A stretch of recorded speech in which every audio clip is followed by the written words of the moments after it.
75तम one महोत्सव सप्ताह पालन अवसर में कलाहांडी जिला उत्तर बनखंड अधीनस्थ के गाँ वनांचल तरफर आंचलिक उच्च माध्यमिक विद्यालय और स्नातक विज्ञान महाविद्यालय महालिंग ठारे वन महोत्सव पालित हो जाइछि। एही कार्यक्रम में बहु विशिष्ट व्यक्ति माने अतिथि भावे जोगदेई छात्र छात्री गहन में वृक्षरोपण करथिले। आउ परिवेश पई वृक्ष जे केते हितकारी से संपर्क में छात्र छात्री मानकु सूचना देइथिले। एथिसहित समस्त छात्र छात्री माने प्रतिवर्ष आपातत गोटे लेखाएं वृक्षरोपण करंतु बोली अतिथि माने परामर्श देइथिले।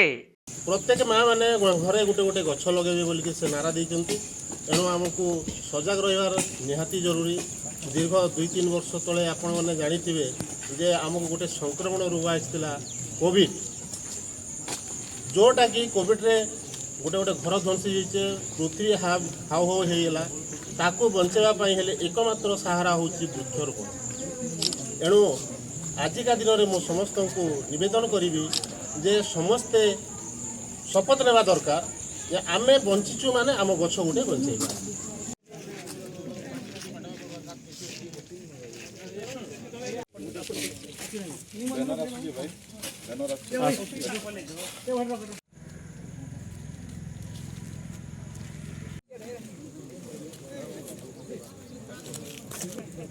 कलाहांडी जिला गोलामुंडारू सुरेंद्र कुमार भोईंक रिपोर्ट के लाइव।